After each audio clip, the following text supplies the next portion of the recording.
الحمد لله وكفى وسلام على عباده الذين اصطفى أما بعد فأعوذ بالله من الشيطان الرجيم بسم الله الرحمن الرحيم يا أيها الذين آمنوا اتقوا الله حق تقاته ولا تموتن إلا وأنتم مسلمون صدق الله مولانا العلي العظيم وقال النبي صلى الله عليه وسلم أحصوا هلال شعبان لرمضان أو كما قال عليه الصلاة والسلام وصدق رسوله النبي الأمي الكريم نحن على ذلك لمن الشاهدين والشاكرين والحمد لله رب العالمين اللهم صل على سيدنا محمد وعلى آل سيدنا محمد وأصحابه وأزواجه وبارك وسلم. محترم بزرگ اور دوستو، دین تابعداری کا نام ہے.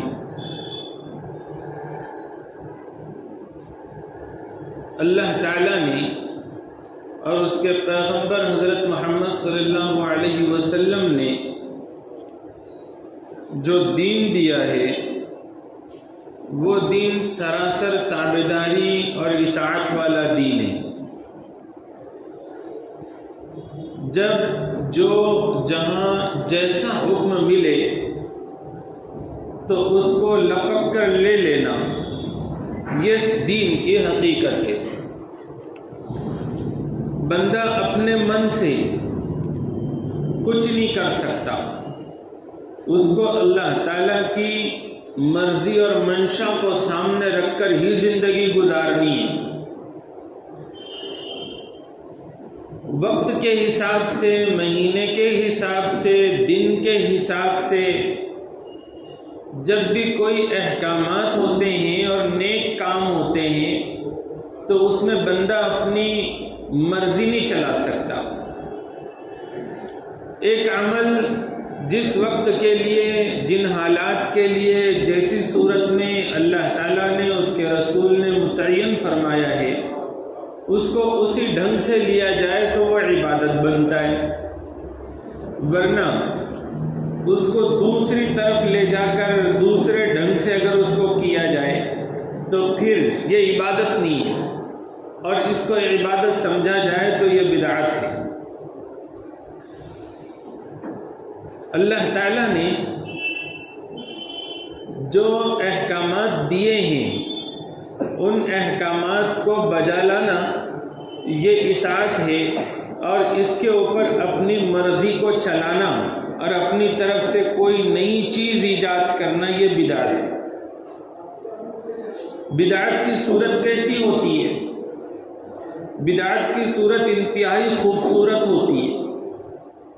کہ اس میں بڑے خلوص کے ساتھ بندہ اللہ کی عبادت میں لگا ہوا نظر آتا ہے. لیکن حقیقت کیا ہوتی ہے؟ بدعت کے اندر حقیقت یہ چھپی ہوئی ہوتی ہے کہ تم اس وقت میں، اس دن میں، اس مہینے میں اور ان حالات میں یہ جو کام کر رہے ہو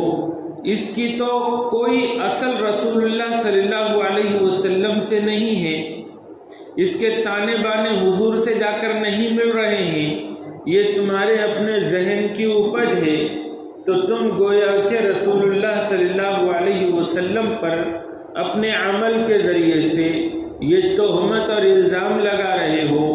کہ رسول اللہ صلی اللہ علیہ وسلم ان حالات میں، اس وقت میں، اس دن میں، اس مہینے میں یہ کام بتانا نعوذ باللہ بھول گئے. بعد میں ہم کو یاد آیا اور ہم نے اس کو بڑھا لیا، جبکہ ہمارا ایمان ہے، ہمارا عمل یہ شاہد بننا چاہیے کہ رسول اللہ صلی اللہ علیہ وسلم نے بلا کم و کاست بغیر کسی اضافے اور کمی کے پورا دن ہم تک پہنچا دیا ہے۔ جب کبھی کوئی نئی چیز دین کے نام پر ہوتی ہے تو اس کو روکنے میں جب کوشش کی جاتی ہے تو لوگوں کی طرف سے اعتراض آتا ہے کہ اس میں کون سی خرابی ہے؟ صاحب یہ تو ایک کار خیر کر رہے ہیں، غریبوں کو کھلا رہے ہیں، یہ بیٹھ کر درود پاک پڑھ رہے ہیں یا کھڑے ہو کے درود پاک پڑھ رہے ہیں، فلان نیکی کے کام ہی تو ہے، پھر اس کے اوپر اتنی مخالفت کیوں؟ تو اس کا جواب یہ ہے کہ یہ جو نیکی کا کام ہے اس وقت میں، اس دن میں، اس حیات میں، اس حالت میں کیا رسول اللہ صلی اللہ علیہ وسلم نے بتلایا ہے؟ صحابہ نے کیا ہے؟ نہ، تو پھر تم کیوں کرتے ہو؟ تمہارا یہ عمل اس بات کی گواہی دیتا ہے نعوذ باللہ کہ حضور کے ذہن، حضور نے یہ بتانے سے رہ گئے تھے، اب ہم کر رہے ہیں۔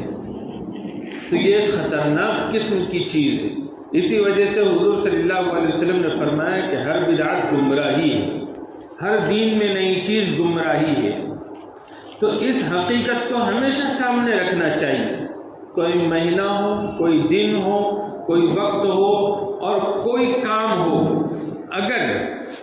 وہ کام حضور صلی اللہ علیہ وسلم کے زمانے میں، صحابہ کے زمانے میں اس کی اصل نہ ملتی ہو تو پھر اس کو چھوڑ دینا چاہیے، اس کو دین کا حصہ نہیں سمجھنا چاہیے، ورنہ تو پھر وہ بدعت ہو جائے گا۔ یہ جو مہینہ ہے ابھی شروع ہو رہا ہے، اس کے اوپر کچھ مجھے عرض کرنا ہے، لیکن اجمالی طور پر میں نے یہ جو بات عرض کی بدعت سے متعلق، تو چونکہ ابھی ماہ رجب گزرا، آج آخری دن ہے اس کا، کل سے شعبان المعظم کا مہینہ شروع ہو رہا ہے، پھر اس میں 15ویں شعبان آئے گی، پھر اس کے بعد رمضان المبارک کا مہینہ ہوگا۔ اس میں عبادتوں کا ذوق اور شوق بڑھ جاتا ہے اور نمازوں کی طرف، صدقہ خیرات کی طرف، قرآن کریم کی طرف، روزوں کی طرف لوگ مائل ہوتے ہیں۔ تو بہت سی مرتبہ ان مہینوں میں ایسے کام انجام دیے جاتے ہیں کہ جس کی اصل نہ حضور صلی اللہ علیہ وسلم کے زمانے میں ملتی ہے، نہ صحابہ کے زمانے میں ملتی ہے، لیکن لوگ اس کو عبادت سمجھ کے کرتے ہیں۔ اور ایک آدمی اگر گناہ اور حرام کام کرے، چوری کرے، جھوٹ بولے، غیبت کرے، تو آدمی اس کو گناہ سمجھتا ہے۔ جب گناہ سمجھتا ہے تو پھر اس کے اوپر ثواب کی امید نہیں رکھتا، اور ثواب کی امید نہیں رکھتے ہوئے پھر ڈر بھی ہوتا ہے اسے کہ میری پکڑ ہونے والی ہے۔ تو اس احساس کی وجہ سے اور سوچ کی وجہ سے بہت ممکن ہے کہ آنے والے وقت میں کسی وقت اس کو توبہ کی توفیق مل جائے۔ لیکن بدعتی آدمی جب کوئی نیا کام دین سمجھ کے کرتا ہے تو وہ اس کو ثواب کا کام سمجھتا ہے، اور جب ثواب کا کام سمجھتا ہے تو پھر اس سے ثواب کی امید رکھتا ہے، اس کے دل میں وہم نہیں گزرتا تھوڑا سا بھی کہ اس کے اوپر میری پکڑ ہونے والی ہے۔ لہذا ایسے لوگوں کو توبہ کی توفیق نہیں ہوتی۔ اس اعتبار سے بھی بدعت بڑی خطرناک چیز ہے کہ دکھنے میں عبادت کی شکل اور حقیقت میں گناہ اور ایک نئی چیز، شرک اور کفر کے بعد بڑا گناہ، پھر اس کے ساتھ ساتھ جلدی سے توبہ کی توفیق بھی نہیں ہوگی، تو کتنی خطرناک بات ہے۔ تو میں نے اصولی بات ذکر کی تاکہ ان دنوں میں، ان مہینوں میں جہاں کہیں پر بھی ایسا کام آپ لوگوں کے سامنے آئے، ایسی عبادت آپ لوگوں کے سامنے آئے جو نہ حضور نے کی، نہ صحابہ نے کی، نہ ائمہ مجتہدین نے بتلایا، تو پھر ایسی عبادتوں سے اور ایسے کاموں سے اپنے آپ کو بچا کے رکھنا چاہیے۔ کہیں ایسا نہ ہو کہ یہ مبارک مہینے اور مبارک دن یہ بجائے اپنے لیے خیر کے بنانے کے ہم اس کو اپنے لیے مصیبت بنا دیں۔ شعبان المعظم کا مہینہ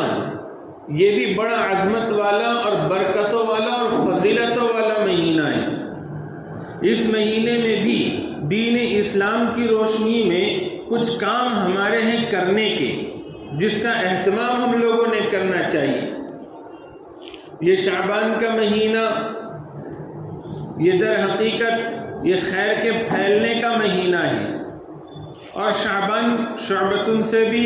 اخذ کیا ہے علماء نے، جس کے معنی حصے کے آتے ہیں، ٹکڑے کے آتے ہیں۔ تو اس سے اس طرف بھی اشارہ ملتا ہے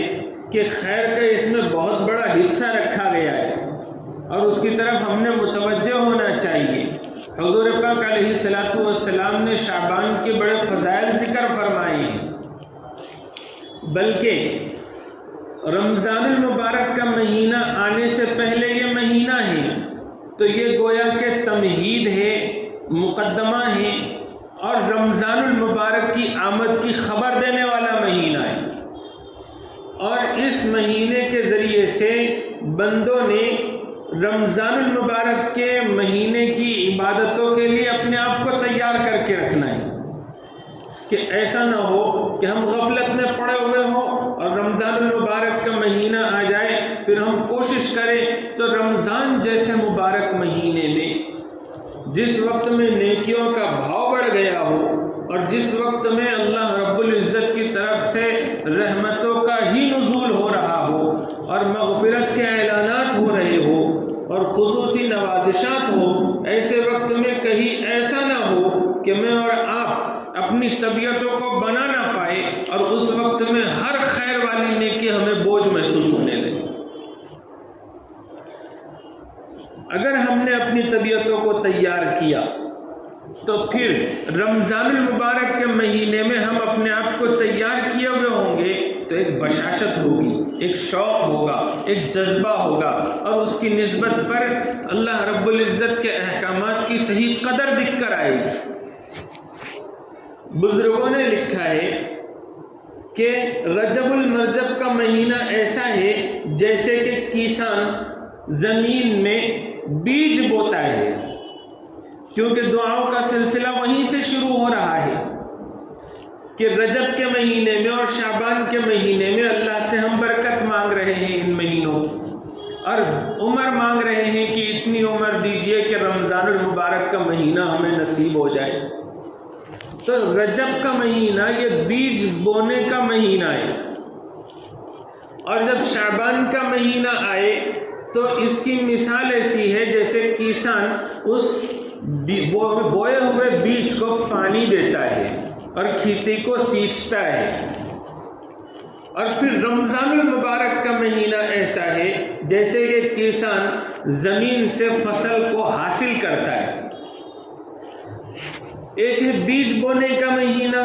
ایک ہے پانی دینے کا مہینہ، اور ایک ہے پھر نفع ہی نفع حاصل کرنے کا مہینہ۔ اگر کسی نے بیج ہی نہ بویا ہو، بیج تو بویا ہو لیکن پانی نہ دیا ہو، تو کیا فصل کٹے گی؟ تو رمضان المبارک کا مہینے سے اگر پورے طور پر خیر کو حاصل کرنا ہے تو پھر رجب کے مہینے کا اس کی قدر بھی ضروری، اور شعبان المعظم کے مہینے کو بھی غفلت میں نہیں گزارنا ہے۔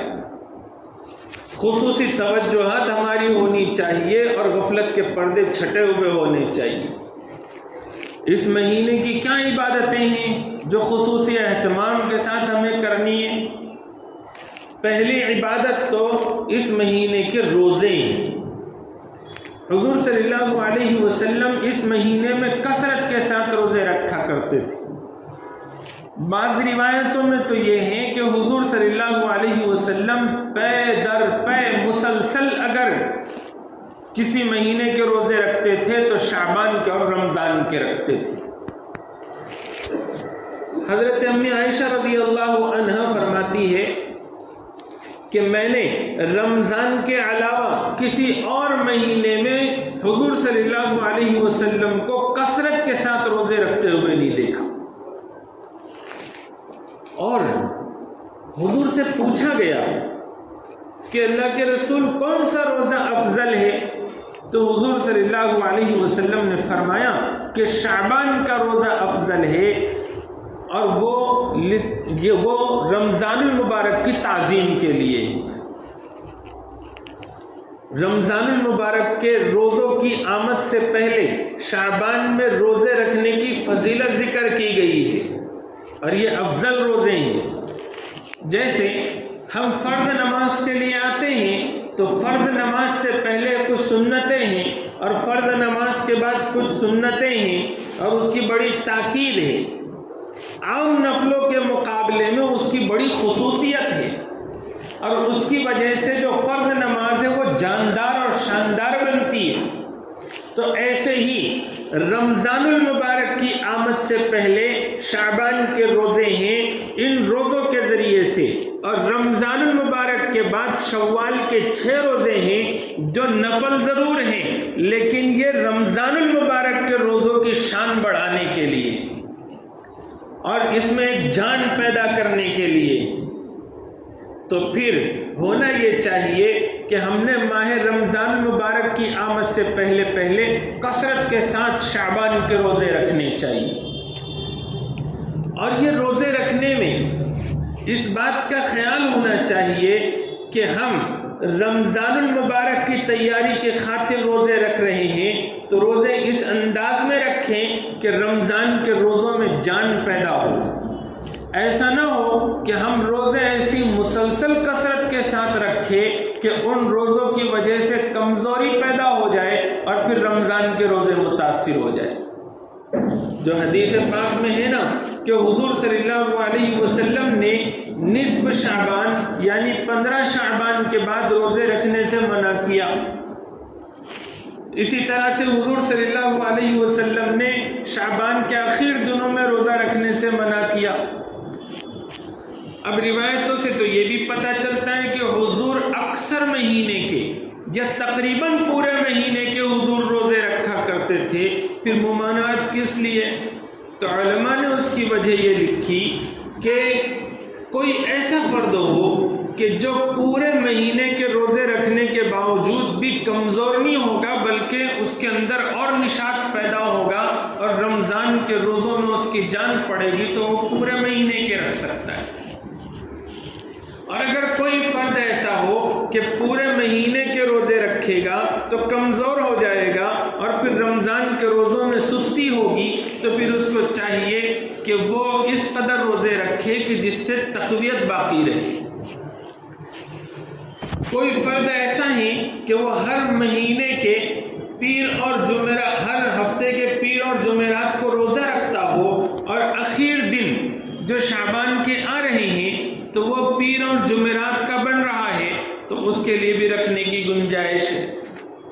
اسی طرح سے کوئی ہر مہینے کے اخیر کے 3 دن روزے رکھتا ہو تو اس نے بھی شعبان کے اخیر کے 3 دن کے روزے رکھ لینے چاہیے، لیکن خیال اس کا ہو کہ یہ روزے رمضان کے روزوں کی تقویت اور مضبوطی کے لیے ہو، نہ کہ رمضان کے روزوں کی سستی اور غفلت کے لیے۔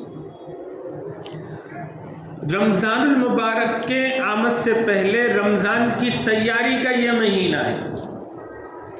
شعبان المعظم کا ایک کام تو اس میں کثرت کے ساتھ روزے رکھنے ہیں، اور دوسرا کام تو حضور نے فرمایا احسو ہلال شعبان، کہ تم شعبان کے چاند کو گنو لرمضان، رمضان کی خاطر۔ اس حدیث پاک کی روشنی میں یہ بات بجا طور پر کہی جا سکتی ہے کہ ایک مسلمان کا شیوا ایسا ہونا چاہیے اور اس کی شان یہ ہونی چاہیے شعبان المعظم کے مہینے میں کہ ایک ایک دن وہ رمضان المبارک کے لیے گن رہا ہو۔ جیسے کسی کے یہاں شادی ہوتی ہے، کسی کے یہاں خوشی کا موقع ہوتا ہے، امتحان کا رزلٹ آنا ہوتا ہے، تو ایسے جو خصوصی دن ہوتے ہیں تو اس کے آنے سے پہلے بندہ بے چین ہوتا ہے اور ایک اس کی عجیب کیفیت ہوتی ہے اور وہ ایک ایک دن گنتا ہے کہ ابھی 1 دن ہوا، ابھی 2 دن ہوئے، پھر 3 دن ہوئے۔ تو ایسے ہی شعبان کے مہینے میں ہم نے رمضان المبارک کی عظمت کی وجہ سے اور اس کے شوق کی وجہ سے بار بار دنوں کی گنتی رکھنی چاہیے۔ مقصود تو یہ ہے کہ چاند تاریخ میں گڑبڑ نہ ہو جائے اور اس کی وجہ سے رمضان کے روزے متاثر نہ ہو، لیکن یہ بھی اس سے سمجھ میں آتا ہے کہ رمضان المبارک کی آمد سے سے پہلے پہلے کیسے اس کے لیے دنوں کی گنتی اور اس کی ترتیب بنائی جا رہی ہے۔ تو دوسرا کام تو یہ، پھر ان دونوں کاموں کے ذریعے سے اتنی بات تو سمجھ میں آ گئی ہوگی کہ رمضان المبارک کی تیاری کی خاطر تیسرے جو کام میں بتانا چاہ رہا ہوں وہ یہ کہ رمضان المبارک کی عبادتیں یکسوئی کے ساتھ ہو، پورے دل جمعی کے ساتھ ہو، شوق اور ولولے کے ساتھ ہو، اس کے لیے اپنے کاموں کی ترتیب بنانی چاہیے۔ سلف صالحین میں شعبان کے مہینے کو قرہ کا مہینہ کہا جاتا تھا۔ کیوں؟ کیونکہ جو قرآن کریم کے حافظ ہوتے ہیں، جو قرآن کریم پڑھنے والے ہوتے ہیں، تو وہ شعبان کے مہینے میں کثرت سے قرآن کریم کی تلاوت شروع فرما دیتے ہیں، کیونکہ رمضان المبارک تو قرآن کریم کا مہینہ ہے، تو اس میں کثرت کے ساتھ تلاوت کا اہتمام شروع فرما دیا کرتے تھے۔ صحابہ سے اور سلف صالحین سے یہ بھی بات سامنے آتی ہے کہ رمضان المبارک کے آنے سے پہلے جو شعبان کا مہینہ ہے، اس مہینے میں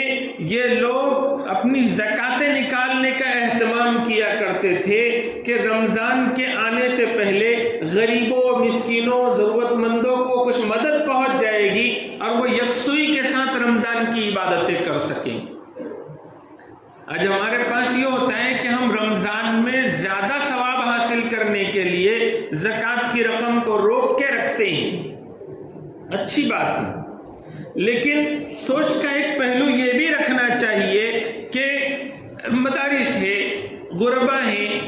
ان لوگوں کے لیے بھی تو رمضان المبارک کی عبادتیں ہیں۔ اگر ہم نے اپنا ایسا نظام بنا دیا کہ وہ لوگ بھی یکسوئی کے ساتھ عبادت کر سکے، ان کو ہمارے گھروں کے چکر نہ کاٹنے پڑے، تو اس کے لیے ہم پہلے ہی ان کو زکوٰۃ کی رقم پہنچا دے، اپنی امداد پہنچا دے، تاکہ وہ یکسوئی سے رمضان کی عبادت کر سکے۔ تو چونکہ رمضان ہی پیش نظر ہے تو اللہ کی ذات سے امید ہے کہ ثواب رمضان میں زکوٰۃ نکالنے جیسا ہی انشاءاللہ ملے گا، اور دوسرے ان لوگوں کو جو عبادتوں میں پھر سہولت ہوگی اس کا اجر و ثواب بھی تو ہمارے نام اعمال میں آئے گا۔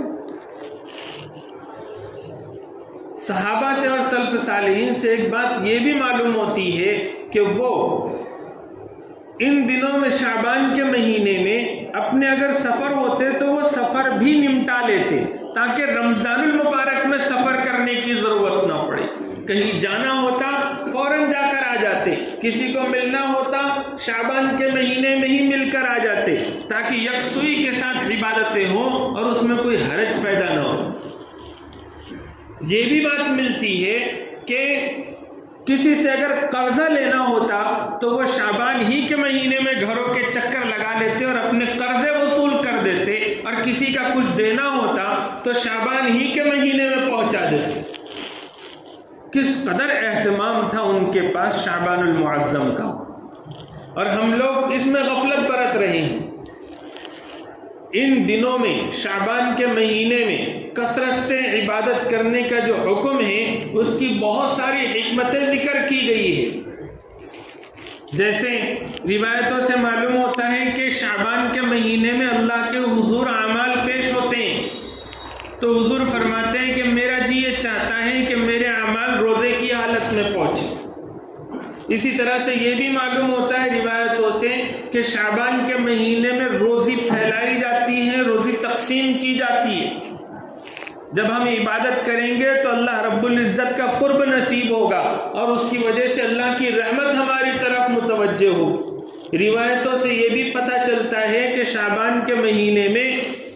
کون کب مرے گا سال بھر میں اس کا پرچہ بھی چاک کر دیا جاتا ہے۔ تو ایسی صورت میں اگر ہم عبادتوں میں لگے ہوئے ہوں گے تو اللہ تعالی ہماری موت کا فیصلہ رحمت والا فرمائے۔